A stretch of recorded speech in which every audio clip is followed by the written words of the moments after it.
মহান আল্লাহ পাকের দরবারে অসংখ্য শুকর, অসংখ্য দুরূদ ও সালাম সাইয়্যিদুল মুরসালিন জনাব মুহাম্মদুর রাসূলুল্লাহ সাল্লাল্লাহু আলাইহি ওয়াসাল্লাম।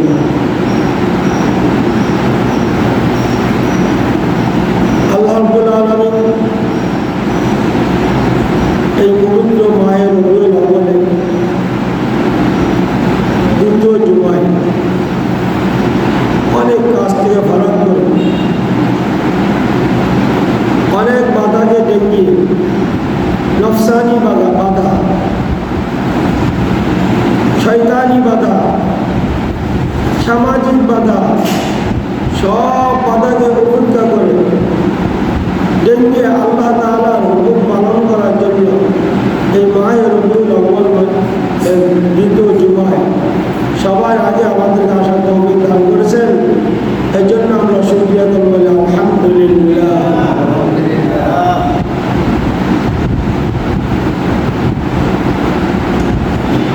বর্তমান পবিত্র রবিউল আউয়াল মাসের আজকে 11 তারিখ। আমি হজের আলোচনাতে বলছিলাম আরবি মাসের গণনা হিসাব রাখা এটা ফরজিত হয়, মনে রাখা এটা ফরজ, ফরজিত হয়। এটা যদি মনে রাখে তারিখ আরবি মাস গণনা করে তাহলে তার সব হবে। কী হবে? সব হবে। কারণ এটা কী করেছে পারে একদম মানুষ হিসাব রাখলে অন্য মানুষের উপর থেকে খরচ আদায়ই হয়ে যাবে, কিন্তু যারা হিসাব রাখবে তারা কীভাবে সব পাবে? কীভাবে সব খরচ যেতে পারে, সব পাবে। তো আজকে পবিত্র রবিউল আউয়াল মাসের 11 তারিখ, আগামী দিন 12ই রবিউল আউয়াল।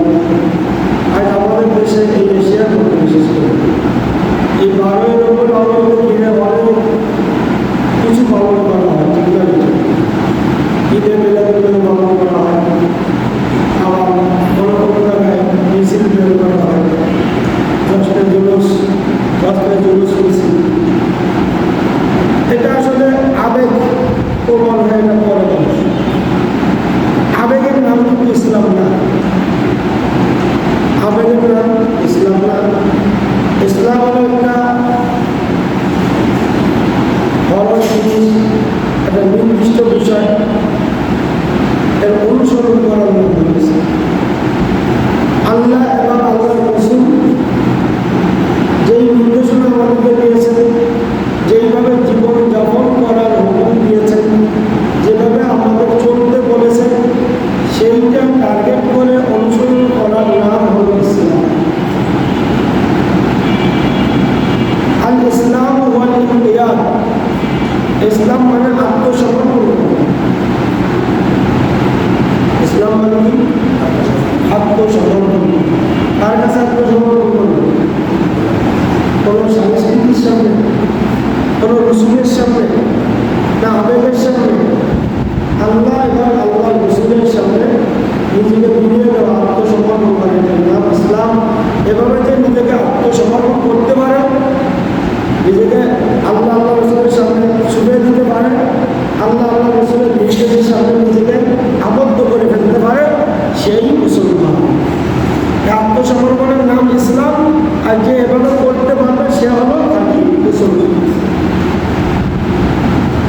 আবেগ তাড়িত কারণে কোনো কিছু করলে সেটা ইসলাম হয়ে যায় না।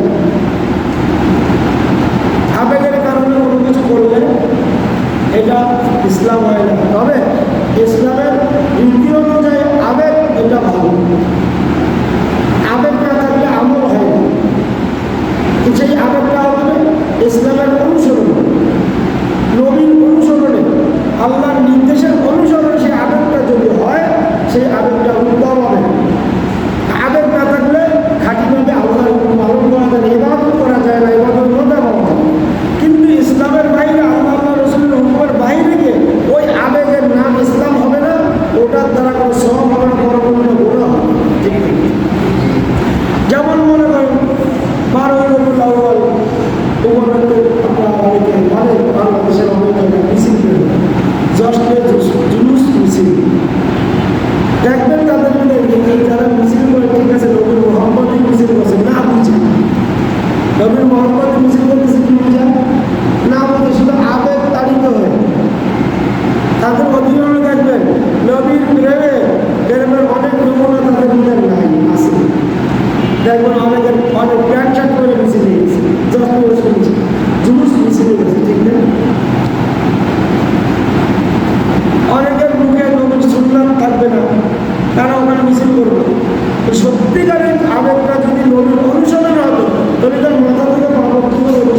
অবশ্যই। এটা গেছে আবেগ তালিকা করেন, অথবা কোনো বন্ধুর পাল্লায় করে, অথবা মুসলিমকে পালন করার জন্য, ঠিক না বেটি? আবার অনেক জায়গায় এই 12 তারিখকে উপলক্ষ করে ঈদে মিলাদুন নবী পালন করে, মাহফিল দেয়, আলোচনা সভা দেয় এই 12 তারিখকে। আমি তাদেরকে বলবো যে 12 তারিখের ভিতরে নবী সিরাতকে সীমাবদ্ধ রাখবে, সেটার নাম মোহাব্বত নয়। 12 তারিখের ভিতরে সীমাবদ্ধ সুন্নি সালাত করে আলোচনা করলাম, ওয়াজ মাহফিল করলাম, নবীর সিরাত নিয়ে আলোচনা করলাম, আর 12 তারিখের পরে সুন্নি সালাতও শেষ, আমার নবীর আবেগও শেষ, আমলও শেষ, সব শেষ। এইটার নাম ইসলাম নয়, এইটার নাম নবী প্রেম নয়। একজন মানুষ তার স্ত্রীকে ভালোবাসে শুধু বাসর রাতের জন্য, নাকি মৃত্যু পর্যন্ত তাকে ভালোবাসে? এক রাতে ভালোবাসা হলে সারা বছর তো ঝগড়া ঝগড়া লাগিয়ে থাকবে একসময়, এই সংসার ঠিক করবে, ঠিক না বেশি?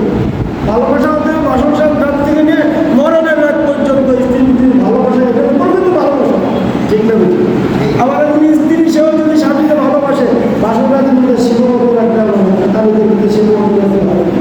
যে বছরে বছরে যে ওই ম্যারিজ ডে যেদিন আসে ওই দিন একটু ভালো করে দেখায়, স্ত্রীকে একটা ফুল দিল, আর স্ত্রীর স্বামীকে একটা কিছু দিল বছরে একবার, আর সারা বছর ঝগড়া লাগিয়ে থাকে, তাহলে এটা স্বামী স্ত্রীর ভালোবাসা, তো এটা শয়তান, এটা রুসুল। আর ম্যারিজ ডেও পালন করে না, কিন্তু সারা বছর স্ত্রীকে সে মনের মতন ভালোবাসতেছে, স্ত্রীও তাকে মনের মতন ভালো, বছরের প্রত্যেকটা দিন, প্রত্যেকটা রাত, প্রত্যেকটা ক্ষণ, প্রত্যেকটা ঘন্টা তার অন্তরে স্বামীর ভালোবাসা, স্বামীর অন্তরে স্ত্রীর ভালোবাসা, এটা হলো প্রকৃত ভালোবাসা। এটা রুসুল না, এটা প্রকৃত ভালোবাসা। দেখুন আমাদের সময় যখন আছে ম্যারিজকে ভালোবাসা, কিন্তু সারা বছর তাদের সংসারে জোরদার লাগিয়ে থাকে, ঝগড়া লাগিয়ে থাকে। কিন্তু একদিন পালন করে বন্ধু বান্ধব নামাজ করে খাওয়ানো, দেখাইলো আমার স্ত্রী তোমার কত ভালোবাসা, মেডিটা ভালোবাসা মানে খাওয়াইতেছে সারা বছরে কোনো মহাম্মদের খবর নেই। এটা কি ভালোবাসা? এটা কি ভালোবাসা? এটা কি স্ত্রীর প্রতি প্রেম? তো সারা বছরে নবীর সুন্নাতের খবর নাই, নবীর আদর্শের খবর নাই। 12 তারিখে ঈদে মিলাদুল পালন করে, সিন্দি সালাত করে, মিষ্টান্ন ভোগ করে, বাস সারা বছর নবীর ভুলে গেল।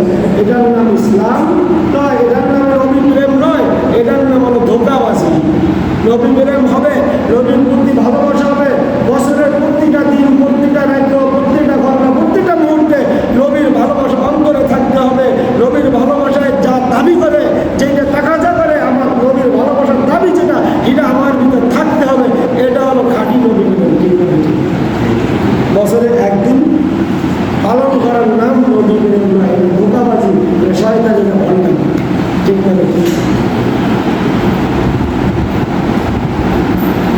আল্লাহ রাব্বুল আলামিন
রাত্র প্রত্যেকটা মুহূর্ত আমি আল্লাহকে যদি ভালোবাসতে চাও তাহলে সারা বছরে প্রত্যেকটা ঘন্টায় ঘন্টা আমার নবীকে ভালোবাসো।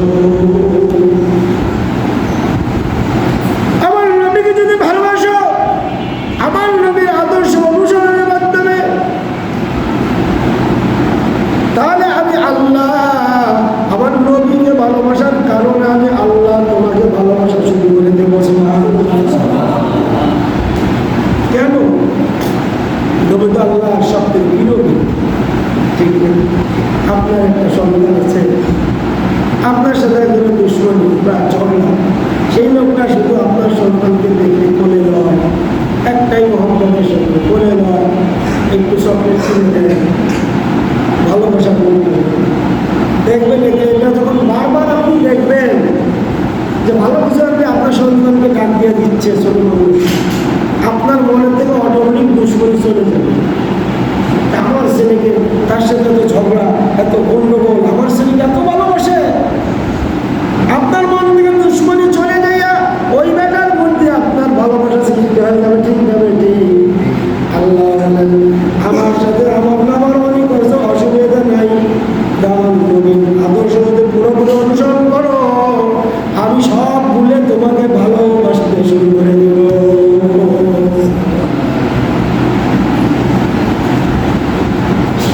এই জন্য কেন ভালোবাসবো? আল্লাহ নবী সম্পর্কে আল্লাহ কোরআনে বলতেছেন, সূরা আযাবের 6 নম্বর আয়াত আল্লাহ বলেন, আন-নাবিয়্যু আওলা বিল মুমিনিনা মিন আনফুসিহিম। ও দুনিয়ার মানুষ, আমার বান্দা বান্দীরা, জানিয়ে রাখো তোমার কাছে তোমার সন্তানের থেকে আমার নবী আপন, তোমার সন্তানের থেকে আমার নবী আপন, তোমার মায়ের থেকে আমার নবী তোমার কাছে আপন।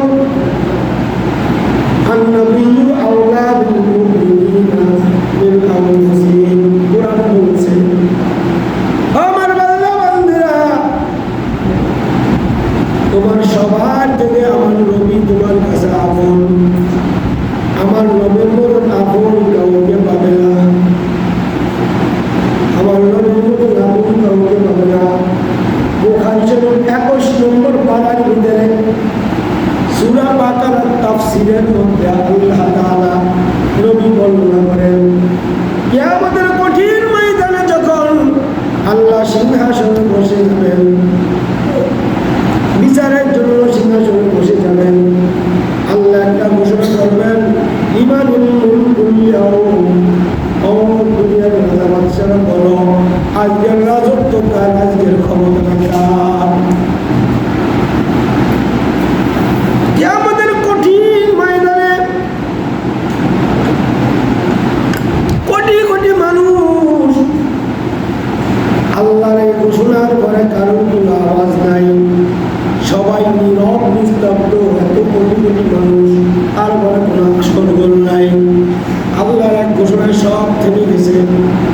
ফেরেশতারা এবার সারিবদ্ধ হয়ে দাঁড়ায় রয়েছে, ভয়ে কাঁপতেছে থরথর করে। ইয়াউমা ইয়াকুমুর রূহু ওয়াল মালায়েকা সাফফান লা ইয়াতাকাল্লামুনা ইল্লা মান আযিনা লাহুর রাহমান। রূহ মানে জিবরাইল ফেরেশতা, আল মালায়েকা মানে অন্যান্য ফেরেশতা, সাফফান সারিবদ্ধ হয়ে দাঁড়ায় রয়েছে, ভয়ে কাঁপতেছে, আর কোনো আওয়াজ নেই। আল্লাহ নিজেই আবার ঘোষণা করবেন, যখন কেউ বলতে সাহস করল না আজকের রাজত্ব কার, আল্লাহ নিজেই ঘোষণা করবেন, আনাল্লাহুল ওয়াহিদুল কাহ্হার। আজকের রাজত্ব একমাত্র, কেবলমাত্র, শুধুমাত্র আমি আল্লাহ, কারোর কোনো বিন্দু মাত্র বলার সুযোগ নাই, বলারও সুযোগ নেই, বলারও সুযোগ নেই। আনাল্লাহুল ওয়াহিদুল কাহ্হার। আমি আজকে রহমানের সিফাত বাদ দিয়ে কাহ্হারের সিফাত দিয়ে বসে যাব, কারণ আমার আজকে ইনসাফ হিসেবে বিচার করতে হবে। আমি রহমান বলে ইনসাফ হিসেবে বিচার করতে পারবো না। فمن يعمل مثقال ذرة خيرا يره ومن يعمل مثقال ذرة شرا يره আজকে আমি কহারে বসে গেলাম, বিচারে গেলে কারো কোনো ছাড় দেবো না, পরের হিসাব করে।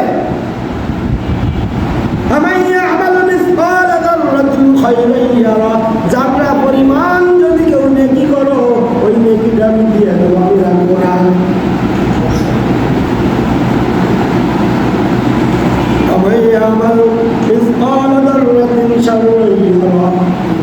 যাত্রা পরিমাণ যদি বন্ধ করো, এটাও আমি ছাড়বো, ওটাও আমি মাথার পাল্লায় দিয়ে দেবো।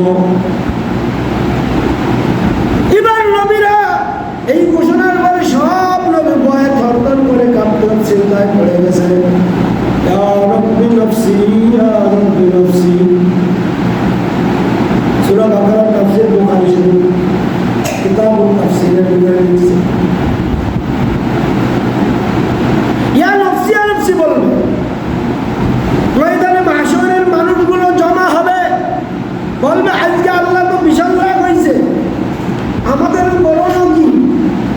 সবাই পরামর্শ করে বলবে বাবা আদমের কাছে চলো, তিনি আমাদের পিতা, তিনি আল্লাহ তাআলার সর্বোত্তম বান্দা।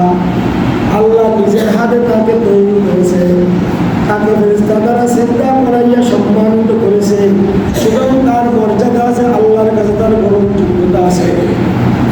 যাই দেবে আমাদের বাবা আদম চিন্তা করে কাঁদতেছে, ইয়া রাব্বি নফসি ইয়া রাব্বি নফসি। আল্লাহ কি হবে আজকে, আপনি এত রাগ হবেন, আমার কি অবস্থা হবে? সবাই বলবে আপনি আমাদের আনতা আবুনা, আপনি আমাদের পিতা। ও আসিজাদা লাকা মিনাল মালাইকা, ফেরেশতা দ্বারা আল্লাহ আপনাকে সিজদা করাইছে, সম্মানিত করেছে। আদম বলল না না বাবারা, আজকে আল্লাহর সামনে যাওয়ার সাহস আমার নাই, আর আল্লাহর হুকুম লঙ্ঘন করার কারণে দুনিয়ায় আমার যেতে হয়েছে। আল্লাহ যদি এইটা জিজ্ঞাসা করে আমার বলার কোনো শক্তি থাকবে না। তোমরা যাও আমার সন্তান ইব্রাহিম খলিলুল্লাহর কাছে চলে যাও, আর তার একটা পাওয়ার আছে, আল্লাহ নিজেই তাকে খলিল বলে সম্বোধন করেছে। এবার খলিলুল্লাহর কাছে গিয়ে দেখবে ইব্রাহিম খলিলুল্লাহ নিজেও চিন্তায় পড়ে কাটতেছে। বলার পরে তিনিও বলবেন আমার আজকে সাহস নাই, কারণ আমি 3 জায়গায় অসত্য কথা বলেছিলাম। আল্লাহ যদি জিজ্ঞাসা করে এটা বললা কেন, আমি আর কোনো জবাব দিতে পারবো না। তবে তোমরা যাও মুসা কালিমুল্লাহর কাছে, কারণ একমাত্র পয়গম্বর তিনি, যিনি দুনিয়ার মধ্যে বসে আল্লাহর সাথে সরাসরি কথা বলছে। আল্লাহ তাকে অনেক সম্মান দিয়েছে, তার কাছে যাও। যাই দেখবে এই জলিলুল কদর পয়গম্বর তিনিও চিন্তায় পড়ে কাঁদতেছে, ইয়া রাব্বি নফসি ইয়া রাব্বি নফসি। তার কাছে প্রস্তাব দেওয়া হবে, হযরত মুসা বললেন বাবা আজকে আমার আল্লাহর সামনে যাওয়ার সাহস হয় না, কারণ আমি একজন কিন্তিকে থাপ্পড় দিয়েছিলাম শাসনের জন্য, থাপ্পড়টা একটু জোরে হয়ে গেছে, বেটা মরে গেছিল। আল্লাহ এদিকে প্রশ্ন করে, ও মুসা তোমার দুনিয়া পাঠাইছিলাম মানুষকে হিদায়াত করার জন্য, মানুষ মারার জন্য না, কেন তুমি মানুষ মারছো? আমি মুসা কোনো জবাব দিতে পারবো না। তবে তোমরা যাও ঈসা রুহুল্লাহর কাছে চলে যাও, কারণ তাকে আল্লাহ তাআলা ভালোবেসে রুহুল্লাহ, আল্লাহ রুহু, আল্লাহর আত্মার বডিতে ভূষিত করেছে, তার সম্মান আছে আল্লাহর কাছে। যাও, যাইয়া দেখবে আমরা আপনারা সবাই যাব, যায় দেখবে নবী বলেন, যায় দেখবে অন্য চিন্তায় করে কাঁদে, ইয়া রাব্বি নফসি ইয়া রাব্বি নফসি। ওনার কাছে প্রস্তাব দেওয়া হবে, উনিও বলবে বাবারা আজ আমার যাওয়ার ক্ষমতা নাই, আল্লাহর কাছে সাহস নাই, কারণ আমি দুনিয়াতে চলে আসার সময় মানুষ আমাকে আল্লাহর বেটা হিসেবে পূজা করতো। আল্লাহ যদি জিজ্ঞেস করো পয়গম্বর তোমাকে শিরক পূজার জন্য দুনিয়াতে পাঠাইছিলাম, আর তোমার নামে শিরক হলো কেন, কি জবাব দেবো? আমি ঈসার কাছে কোনো জবাব নাই। তবে যাও রহমাতুল লিল আলামিন সাইয়্যিদুল মুরসালিন আরশের দয়ার পাশে বসে সিজদায় কাঁদতেছে, তার কাছে চলে যাও। সবাই নবী বলেন সবাই আমার কাছে আসবে, আসার পরে আমি বলুন আমার কাছে সবার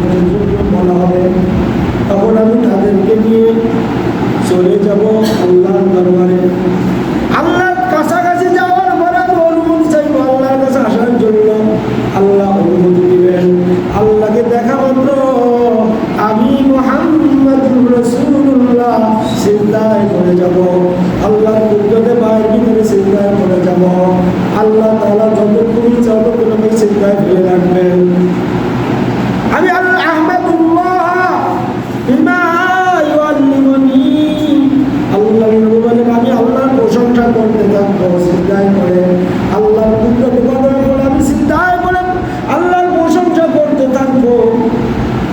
আল্লাহ যতক্ষণ ইচ্ছা আমাকে সিজদায় রাখে প্রশংসা শুনবেন। এরপর আমাকে বলবেন মাথা উঠাও, তুষাপ্পা তুমি আশপা তুষাপ্পা, তুমি সুপারিশ করো, তোমার সুপারিশ আমি আল্লাহ কবুল করব। সবচেয়ে চিন্তার বিষয় হলো আমার আপনার নবী দুনিয়ার মধ্যে সব থেকে বেশি ভালোবাসতেন ফাতেমাকে আর তার দুই সন্তান হাসান হুসাইনকে। সেদিন কিন্তু আপনার আমার নবী সেদিন হাসান হুসাইনের খবর দিবে না, ফাতেমার কথা আল্লাহর কাছে জিজ্ঞাসা না, বলবে আল্লাহ আমার উম্মত এসেছে আর আপনি আমাকে ইজাজতি আপনি আমাকে অনুমতি দিন সুপারিশ করার। আল্লাহ বলবেন ঠিক আছে, এই সীমা পর্যন্ত আপনি সুপারিশ করেন। একটা সীমা রেখা বলে দেবে, এই পাবজার নাই তাকে আপনি সুপারিশ করেন। আল্লাহ নবী বলেন আমি সুপারিশ করে একেবারে জান্নাতে দিতে থাকবো, জান্নাতে জান্নাতে। আল্লাহর যে সীমা রেখা দিয়েছে আল্লাহ ওই সীমা রেখা শেষ, আবার আল্লাহর কাছে আসবো, আল্লাহ আমার অন্য সব জান্নাতে যাইতে পারলো না এখনো, আবার অনুমতি দিবে আল্লাহ তাআলা। এবার আর একটু শর্ত কমাই দিয়ে আরো পরিধি বাড়াই দিবেন। আল্লাহ নবী বলেন আমি আবার সুপারিশ করতে থাকবো, তিনবার আবার আসবো। এইভাবে তিনবার আল্লাহ সীমারেখা বাড়াবে আর তিনবার সুপারিশ করতে থাকবে। তাও বন্ধুরা সেদিন ফাতেমার কথা কয়েন, আপনার আমার মতো অসহায় উম্মতের কথা আল্লাহ বলছেন। এই জন্য আল্লাহ কোরআনে বলে দিলেন সূরা আহজাবের 6 নম্বর আয়াতে, আন-নাবিয়্যু আওলা বিল মুমিনিন মিন আনফুসিহিম, ও মুমিনরা, ও ঈমানদাররা, তোমার মা বাবা সন্তান সন্তান সবার থেকে আমার নবী আপন তোমাদের কাছে। নবী সবচেয়ে আপন, নবী সবচেয়ে আপন, তোমার মায়ের থেকেও আপন, তোমার বাবার থেকেও আপন। এই জন্য আল্লাহ আল্লাহর সাথে শুরু বলবেন লা ইউমিনু আহাদুকুম হাত্তা আকুনা আহাব্বা ইলাইহি মিন ওয়ালিদিহি ওয়া ওয়ালাদিহি ওয়ান নাসি আজমাইন।